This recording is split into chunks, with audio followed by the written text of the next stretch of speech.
எல்லாருக்கும் வணக்கம். இந்திய அரசியல் சாசனம் நம்ம தமிழ்நாட்டில் இருக்கிற எல்லாருக்குமே கொடுத்துருக்கிற உரிமையில் ரொம்ப ரொம்ப முக்கியமானது ஓட்டிங் ரைட், வாக்குரிமை. ஒரு மனுஷன் உயிரோடு இருக்கான்றதுக்கு அடையாளமாக இருக்கிறதுல அவனோட ஓட்டுரிமை ரொம்ப முக்கியம்.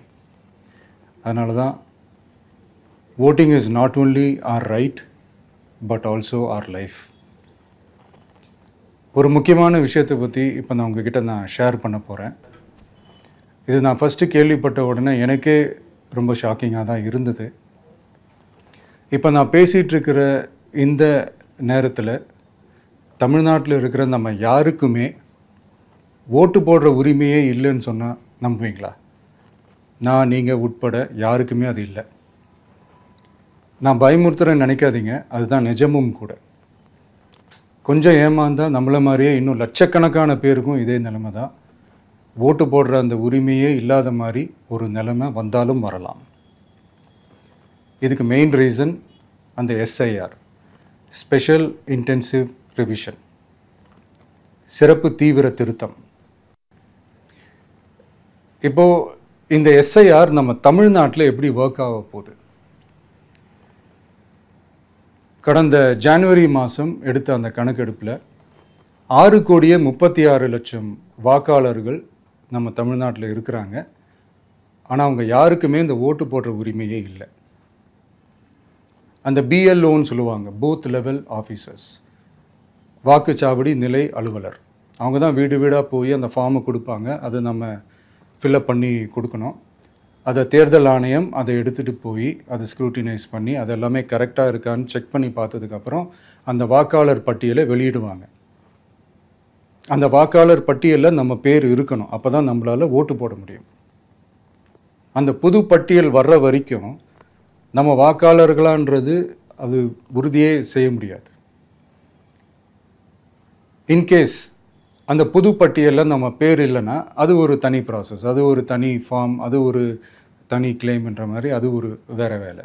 ஸோ இந்த மாதிரி நிறைய சிரமங்கள் குழப்பங்கள் இருக்கிறதுனால மக்களுக்கு இது மேலே ஒரு கன்ஃபியூஷன் ஒன்று இருக்குது. இது என்ன வெரிஃபிகேஷனா இல்லை ஒரு மறைமுக ரீரெஜிஸ்ட்ரேஷனா இல்லை இது ஒரு நியூ ரெஜிஸ்ட்ரேஷன் மாதிரியே தானா அப்படின்ற மாதிரி நிறைய கன்ஃபியூஷன் இருக்குது. அவங்க செய்ய வேண்டியதெல்லாம் ஒன்று தான். இந்த மாதிரி வீடு வீடாக போய் அந்த என்யூமரேஷன் ஃபார்ம் நம்ம ஃபில்அப் பண்ணி கொடுக்கும்போது அதுக்கான அக்னாலேஜ்மெண்ட்டை அந்த பிஎல்ஓ அந்த ஆஃபீஸர்கிட்ட இருந்து நீங்கள் வாங்கிக்கணும். அது ரொம்ப ரொம்ப முக்கியம். இது நான் சொல்கிறது வாக்காளர் பட்டியலில் ஆல்ரெடி உங்கள் பேர் இருக்கிறவங்களுக்கு நான் சொல்கிறேன். இப்போ புது வாக்காளர்கள், ஃபஸ்ட் டைம் ஓட்டர்ஸ், அவங்களுக்கு ஃபார்ம் 6ன்னு ஒன்று இருக்குது. அதை நீங்கள் ஃபில்அப் பண்ணி நீங்கள் உங்கள் ஏரியாவில் இருக்கிற சம்மந்தப்பட்ட அந்த உங்கள் அலுவலகத்தில் நீங்கள் டைரெக்டாகவும் சப்மிட் பண்ணலாம், இல்லை நீங்கள் ஆன்லைன்லேயும் சப்மிட் பண்ணலாம். அப்படி ஆன்லைனில் நீங்கள் சப்மிட் பண்ணிங்கன்னா அதுக்கான ஸ்க்ரீன்ஷாட்டை எடுத்து வச்சுக்கோங்க. ஃபோனில் மெசேஜ் வரும், அதை சேவ் பண்ணி வச்சுக்கோங்க. அப்ராடில் இருக்கிறவங்க கூட அந்த எஸ்ஏஆர் ஃபார்மை டவுன்லோட் பண்ணி நீங்கள் அதை ஃபில்அப் பண்ணி சப்மிட் பண்ணலாம். அதுக்கான அக்னாலேஜ்மெண்ட்டை வாங்கி வச்சுக்கோங்க. ரொம்ப முக்கியமாக உங்களோட பிஎல்ஓ அந்த ஆஃபீஸர் யாருன்னு தெரிஞ்சு வச்சுக்கோங்க. இந்த தேர்தல் ஆணையம் அந்த வெப்சைட்டில் போனீங்கன்னா அந்த பர்டிகுலர் பிஎல்ஓ ஆஃபீஸரோட ஃபோன் நம்பர் கூட நீங்கள் எடுத்து வச்சுக்கலாம். இன்கேஸ் உங்களை யாரையும் ரீச் பண்ணலை இல்லை உங்களுக்கு அந்த ஃபார்ம் கிடைக்கல அப்படின்னா நீங்கள் அவரை காண்டாக்ட் பண்ணி அந்த ஃபார்மை வாங்கி நீங்கள் ஃபில்அப் பண்ணி நீங்கள் சப்மிட் பண்ணலாம். ரொம்ப முக்கியமாக அதுக்கான அக்னாலேஜ்மெண்ட்டை வாங்கி வச்சுக்கோங்க. இது எல்லாமே சரியாக செஞ்சாலும் இந்த எஸ்ஐஆர் மேலே சில டவுட்ஸ் இருக்குது. அது என்னென்னா, இந்த 6,36,00,000 வாக்காளர்களுக்கு ஒருத்தர் விடாமல் இந்த ஒரே மாதத்துக்குள்ளே எப்படி எல்லாருக்குமே அந்த ஃபார்ம் போய் ரீச் ஆகும்? ஒன்று.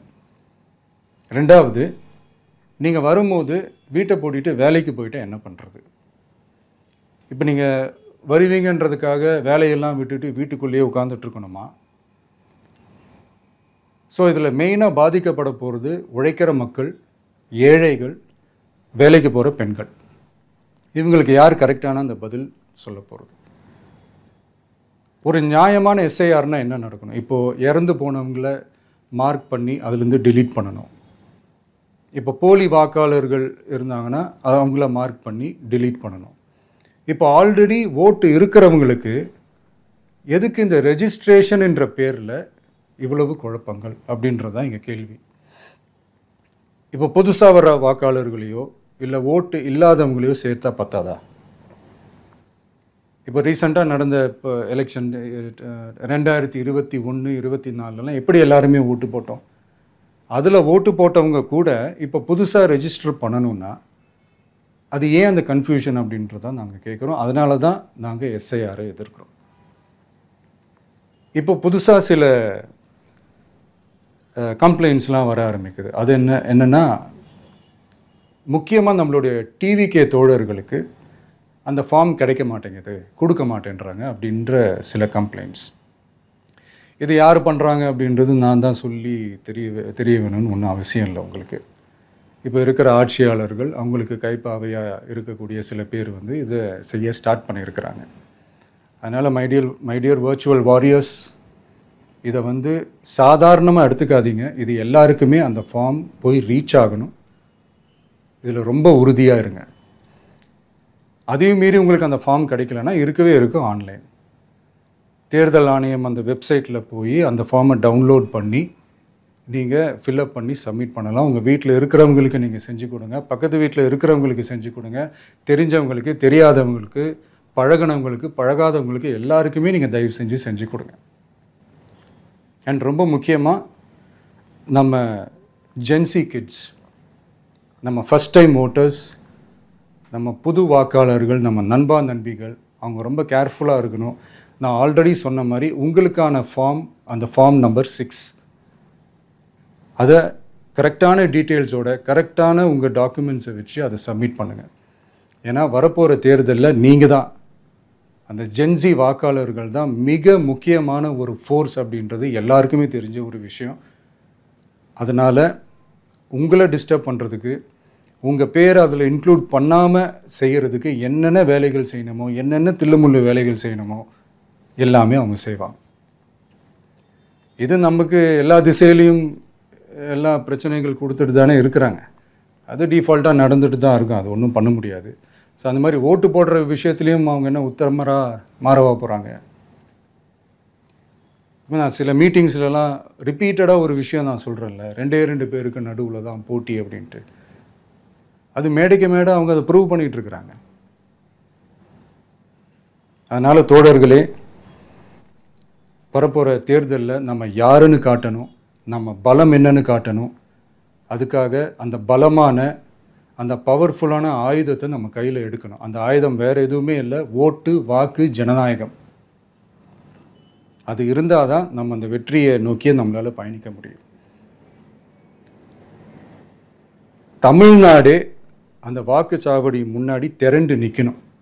அதை பார்த்துட்டு தமிழ்நாடே தமிழக வெற்றி கழகமா, இல்லை தமிழக வெற்றி கழகம் தான் தமிழ்நாடா அப்படின்ற மாதிரி இருக்கணும். வீடுன்னு ஒன்று இருந்தால் தான் ஓடு மாற்ற முடியும்னு அறிஞர் அண்ணா அவர்கள் சொல்லியிருக்கிறாங்க. அந்த மாதிரி ஓட்டுன்னு ஒன்று இருந்தால் தான் இந்த நாட்டையே காப்பாற்ற முடியும். அப்புறம் இன்னொரு முக்கியமான விஷயம், அந்த எனிமரேஷன் ஃபார்ம் நீங்கள் ஆன்லைனில் நீங்கள் ஃபில்அப் பண்ணும்போது அதில் ஒரு சில ப்ராப்ளம்ஸ் வர்றதுக்கு வாய்ப்பு இருக்குது. அது உங்களுடைய ஓட்டர் ஐடியில் இருக்கிற உங்கள் பேரும், ஆதார் கார்டில் இருக்கிற பேரும், அந்த ஸ்பெல்லிங், இனிஷியல்ஸ் எல்லாமே ஒரே மாதிரி இருந்தால் தான் அது அக்செப்ட் ஆகும், இல்லைன்னா அக்செப்ட் ஆகாது. அது கொஞ்சம் கேர்ஃபுல்லாக பண்ணுங்கள். அது கொஞ்சம் யூசர் ஃப்ரெண்ட்லியாக இருக்கலாமேன்னு கேட்டதுக்கு அதெல்லாம் முடியாது, அதுக்கெல்லாம் வாய்ப்பு இல்லை, அதுக்கெல்லாம் ஆளுங்க இல்லை, பண்ண முடியாதுன்னு ரிப்ளை பண்ணிட்டாங்க. ஸோ அதனால் மைடியர் டிவிகே தோழர்களே, மைடியர் ஜென்சி படை பலமே, உஷாராக இருங்க, கான்ஃபிடென்ட்டாக இருங்க, நல்லதே நடக்கும், வெற்றி நிச்சயம். மீண்டும் சந்திக்கும் வரை நன்றி, வணக்கம். பிளே ஸ்டோர் மற்றும் ஆப் ஸ்டோரில் இருந்து பாலிமர் செயலியை QR கோடு மூலம் பதிவிறக்கம் செய்யுங்கள். செய்திகளை உடனுக்குடன் பெறுங்கள்.